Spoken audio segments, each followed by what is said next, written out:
Hi welcome back to our channel. 2025 മറ്റൊരു major റിലീസായി ഇന്ന് തിയേറ്റേഴ്സിലെത്തിയ രേഖാചിത്രം.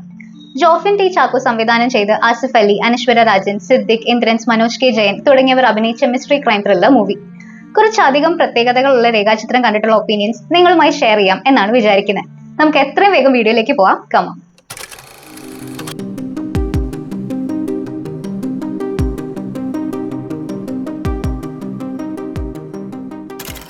ഓക്കെ, എത്ര പേർ ശ്രദ്ധിച്ചിട്ടുണ്ട് എന്നറിയില്ല. ആൻ ഓൾട്ടർനേറ്റ് ഹിസ്റ്ററി എന്ന ടാഗ്ലൈനോട് കൂടെയാണ് സിനിമയുടെ പോസ്റ്റേഴ്സും ടൈറ്റിലും ഒക്കെ വരുന്നത്. ആ ഒരു അപ്രോച്ച് പറ്റാവുന്നത്ര കൺവിൻസിംഗ് ആയി പറയാൻ കഴിഞ്ഞ വളരെ ഡീസെന്റ് ആയ ഒരു വർക്കാണ് രേഖാചിത്രം എന്ന് ആദ്യമേ തന്നെ പറയാം. ഒപ്പം ഒരു കാര്യം കൂടി, മിസ്റ്ററി ക്രൈം ത്രില്ലർ എന്ന കാറ്റഗറിയിലെ ത്രില്ലർ എലമെന്റ് തൽക്കാലം നിങ്ങൾ മാറ്റി വെക്കാൻ ശ്രമിക്കുക. എന്നിട്ട് ആദ്യ പകുതിയിൽ സ്ലോ പേസിൽ മിസ്റ്ററി എലമെന്റ്സ് എല്ലാം സെറ്റ് ചെയ്ത് വെച്ച് നമ്മൾ രണ്ടാം പകുതിയിൽ ഫുള്ളി എൻഗേജ്ഡ് ആക്കിയിരുന്ന ഒരു police procedural mystery crime movie കാണാനാവണം നിങ്ങൾ ടിക്കറ്റ് എടുക്കേണ്ടത്.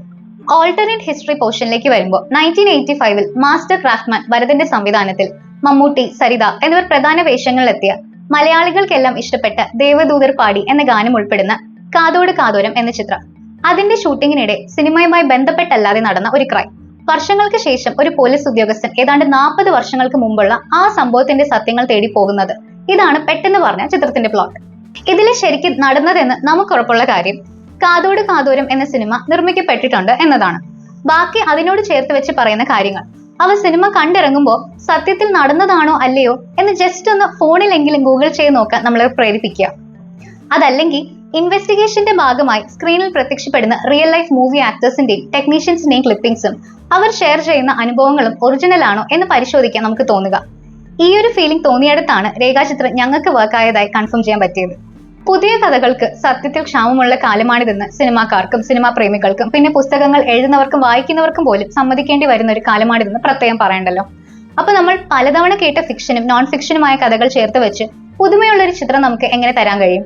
അതിന് വ്യത്യസ്തമായ നരേഷൻ സ്റ്റൈൽ, മികച്ച ഫിൽം മേക്കിംഗ്, പിന്നെ മേമ്പൊടിയായിട്ട് എന്നാൽ ഒട്ടും ഒഴിച്ചു നിൽക്കാതെയുമുള്ള ഗിമ്മിക്സും വളരെ അത്യാവശ്യമാണ്. ഈ ഒരു കാര്യത്തിൽ കൂടെ നല്ലൊരു ഉദാഹരണമാണ് രേഖാചിത്രം.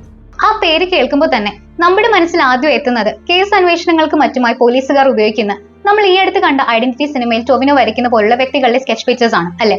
എന്നാൽ ആ പേരിൽ തന്നെ ഒരു സിനിമ എത്തുമ്പോൾ അതിന്റെ അർത്ഥം വളരെയധികം വ്യത്യസ്തമാകുന്നതാണ് ഇവിടെ നമുക്ക് കാണാൻ കഴിയുക. രേഖ എന്താണ്, വരയ്ക്കപ്പെടുന്ന ചിത്രം അഥവാ രൂപപ്പെട്ടു വരുന്ന സത്യങ്ങൾ എന്താണ് എന്നൊക്കെ സിനിമ കണ്ടു തന്നെ അറിയാൻ കഴിയും. വേറൊരു കാലഘട്ടത്തിലേക്ക് ഒരു സിനിമയിലൂടെ നമ്മളെ കൊണ്ടുപോകുക എന്നത് വർക്കായാൽ ആ ചിത്രം ഒരുക്കിയ ഡയറക്ടറിന് വലിയൊരു കയ്യടി കൊടുക്കേണ്ടതുണ്ട്. ആ കയ്യടി എല്ലാ സന്തോഷത്തോടെയും നമുക്ക് ജോഫിൻ ടി ചാക്കോയ്ക്ക് കൊടുക്കാം. ഒപ്പം അതിന് അദ്ദേഹത്തിന് വേണ്ട എല്ലാ സപ്പോർട്ടും കൊടുത്തിട്ടുള്ള 100% സിൻസിയർ ആയിട്ട് വർക്ക് ചെയ്തിട്ടുള്ള ടെക്നിക്കൽ ആൻഡ് ക്രിയേറ്റീവ് ടീമിനെയും അപ്രീഷിയേറ്റ് ചെയ്യാം. എസ്പെഷ്യലി കൺവിൻസിംഗ് ആയ ഒരു തിരക്കഥ എഴുതിയ ജോൺ വാന്ത്രിക്കൽ, രാമു സുനിൽ എന്നിവർ, സിനിമാറ്റോഗ്രാഫർ അപ്പു പ്രഭാകർ, ഒപ്പം മുജീബ് മജീദിന്റെ മ്യൂസിക്. ഇനി വരേണ്ടത് സ്ക്രീനിൽ നമ്മുടെ മുമ്പിൽ എത്തിയവരിലേക്കാണ്. പക്ഷെ ട്രെയിലറിലൂടെയും മറ്റും നമ്മൾ കണ്ട നമുക്ക് അറിയാവുന്നവരും പരിചയം കുറവുള്ളവരുമായ ഓരോ ആർട്ടിസ്റ്റുകളും ഏറ്റവും ഭംഗിയായ പ്രകടനം തന്നെ കാഴ്ചവെച്ചിട്ടുണ്ട് എന്ന് പറയുന്നതിനും അപ്പുറത്തേക്ക് പോയി ഓരോരുത്തരെയായി പറയാൻ തുടങ്ങിയാൽ സിനിമയിലെ ഏറ്റവും ഹൈലൈറ്റ് ആയ ചില രംഗങ്ങളിൽ വന്ന ചിലരെ പ്രത്യേകം മെൻഷൻ ചെയ്യേണ്ടി വരും. അത് പക്ഷെ സിനിമ കാണാൻ ഉദ്ദേശിക്കുന്നവർക്കുള്ളൊരു വൗ ഫാക്ടർ നശിപ്പിക്കുന്ന കാര്യമാവും എന്നതുകൊണ്ട് കൂടുതൽ പറയുന്നില്ല. പക്ഷെ എത്രയായാലും ലീഡ് ആക്ടറിനെ പറ്റി പറയാതിരിക്കാൻ കഴിയില്ലല്ലോ. എസ്പെഷ്യലി സിനിമയുടെ നട്ടിലായിട്ട് അയാൾ ഇങ്ങനെ നിറഞ്ഞു നിൽക്കുമ്പോൾ. അത് പക്ഷെ ഏറ്റവും സിമ്പിൾ ആയിട്ട് എങ്ങനെ പറയാം? ഒരു ചോദ്യമായിട്ട് നിങ്ങളോട് ചോദിക്കാം. പോലീസ് യൂണിഫോം ഏറ്റവും ഇണങ്ങുന്ന മലയാളത്തിലെ ലീഡ് ആക്ടേഴ്സ് ആരൊക്കെയാണ്? മമ്മൂക്ക, സുരേഷ് ഗോപി അല്ലെങ്കിൽ ലാലേട്ടൻ എന്നോ ഫിസിക്കൽ ആറ്റിറ്റ്യൂഡ് വെച്ച് പൃഥ്വിരാജ് എന്നോ അഭിപ്രായമുള്ളവരും ഒട്ടും കുറവല്ല. പക്ഷെ കുറ്റവും ശിക്ഷയും, കൂമൻ, തലവൻ എന്നിങ്ങനെ പല ചിത്രങ്ങളിലൂടെയും തോന്നിച്ച ഒരു കാര്യം രേഖാചിത്രം ശരിവെക്കുന്നുണ്ട്. അതായത് എതിരഭിപ്രായമുള്ള എല്ലാവരുടെയും ഒപ്പീനിയൻസിനെ റെസ്പെക്ട് ചെയ്തുകൊണ്ട് തന്നെ പറയട്ടെ, യൂണിഫോമിലായാലും അല്ല സിവിൽ ഡ്രസ്സിലായാലും പോട്ടെ ഇനി സസ്പെൻഷനിലായാലും ശരി, പോലീസുകാരന്റെ വേഷം ഇന്ന് മലയാള സിനിമയിൽ എല്ലാ ഇമോഷണൽ ടച്ചോടെയും അവതരിപ്പിക്കുന്ന ലീഡ് ആക്ടർ ആസിഫ് അലി തന്നെയാണ്. കേസ് അന്വേഷിക്കുമ്പോഴുള്ള സീരിയസ്നെസ്, ഒരു തുമ്പ് കണ്ടെത്തുമ്പോൾ കൂർമ്മബുദ്ധി പ്രവർത്തിക്കുന്നതിന്റെ ലക്ഷണങ്ങൾ, തിരിച്ചടികൾ നേരിടുമ്പോഴുള്ള നിസ്സഹായ അവസ്ഥയും ഫ്രസ്ട്രേഷനും, ഒരു ഫൈറ്റ് വേണ്ടി വന്നാൽ അവിടെ ഡിസ്പ്ലേ ചെയ്യുന്ന ഫിസിക്കൽ ഇമ്പാക്ട്, അങ്ങനെ പുള്ളിക്ക് ബ്രില്യന്റ് ആയി ഷോക്കേസ് ചെയ്യാൻ പറ്റാത്തതായി എന്തെങ്കിലും ഒന്ന് ഓർത്തെടുത്താലെങ്കിലും കിട്ടുമോ എന്നറിയില്ല. അനശ്വരയുടെയും പെർഫോമൻസ് എടുത്തു പറയേണ്ടതാണ്.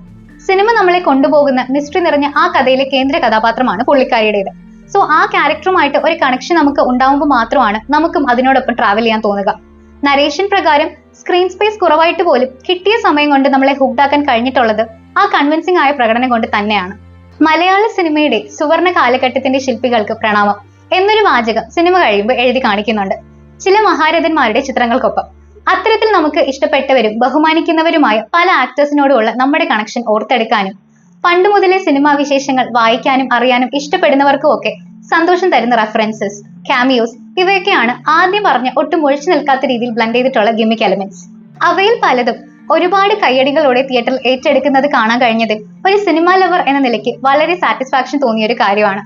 അത്തരം കാര്യങ്ങൾ ഈ ഓൾട്ടർനേറ്റ് ഹിസ്റ്ററി സൃഷ്ടിച്ചെടുക്കാൻ വേണ്ടി സപ്പോർട്ട് കൊടുക്കുക എന്ന ഉദ്ദേശത്തോടെ വളരെ നീറ്റായി തന്നെയാണ് ആഡ് ചെയ്തിട്ടുള്ളത്. സോ ഡീപ് റൂട്ടഡ് സിനിഫൈൽസിൽ പലർക്കും ആ ഒരൊറ്റ കാര്യം കൊണ്ട് തന്നെ സിനിമ കണ്ടു കഴിഞ്ഞിറങ്ങി നടത്താവുന്ന ഡിസ്കഷൻസിന് കൂടെ വക നൽകുന്നുണ്ട് ജോഫിൻ ആൻറ്റി. അപ്പൊ ഓവറോൾ രേഖാചിത്രം എങ്ങനെയുണ്ട്? കാര്യങ്ങൾ ഒരുപാട് കോംപ്ലിക്കേറ്റഡ് ആക്കാതെ തന്നെ ഒരു ബേസിക് സ്റ്റോറി മുന്നിൽ വെച്ച് അതിന്റെ സ്ക്രിപ്റ്റിലും ടെക്നിക്കൽസിലും പണിയെടുത്ത് വളരെ ഡിഫറെന്റ് ആയ ഒരു അവതരണ ശൈലിയോടെ നമ്മളിലേക്ക് എത്തിച്ച് അവിടെ നിന്നും ഒരു 2.5 മണിക്കൂറിനുള്ളിൽ നമുക്ക് കൺസിസ്റ്റന്റ് ആയും ലോജിക്കോടെയും ആസ്വദിച്ചിറങ്ങി വരാൻ കഴിയുന്ന നല്ലൊരു ഇൻവെസ്റ്റിഗേഷൻ മൂവി. കഴിഞ്ഞ വർഷം അത്തരത്തിൽ നമുക്ക് കിട്ടിയ ചിത്രം അന്വേഷിപ്പിൻ കണ്ടെത്തും ആയിരുന്നെങ്കിൽ ഇത്തവണ വർഷത്തിന്റെ തുടക്കത്തിൽ തന്നെ രേഖാചിത്രത്തിന്റെ രൂപത്തിൽ നമുക്ക് കിട്ടിയിട്ടുണ്ട്. We are very much satisfied. ഏതാനും നാളുകൾക്ക് ശേഷം നമ്മൾ തന്നെ 5-10 അണ്ടർ റേറ്റഡ് ഇൻവെസ്റ്റിഗേഷൻ മൂവീസിന്റെ ലിസ്റ്റ് എന്ന് പറഞ്ഞൊരു വീഡിയോ ചെയ്യുമ്പോൾ അതിൽ ഉൾപ്പെട്ടു പോവാതിരിക്കാനെങ്കിലും തിയേറ്റർ സക്സസ് ഡിസേർവ് ചെയ്യുന്ന ഒരു സിനിമ തന്നെയാണിത്. Because we need more good films like this. So കാണാൻ ശ്രമിക്കുമല്ലോ. എന്നിട്ട് നിങ്ങളുടെ ഈ ചിത്രം കണ്ടിട്ടുള്ള ഒപ്പീനിയൻസ് ഷെയർ ചെയ്യാൻ ശ്രമിക്കണം. ഒപ്പം വീഡിയോ ഇഷ്ടമായാൽ ലൈക്ക് ചെയ്യാനും ചാനൽ സബ്സ്ക്രൈബ് ചെയ്യാനും കൂടി ശ്രമിക്കും എന്ന് വിശ്വസിക്കുന്നു. അപ്പൊ എത്രയും വേഗം അടുത്ത വീഡിയോയിൽ കാണാം. അതുവരെ ബൈ.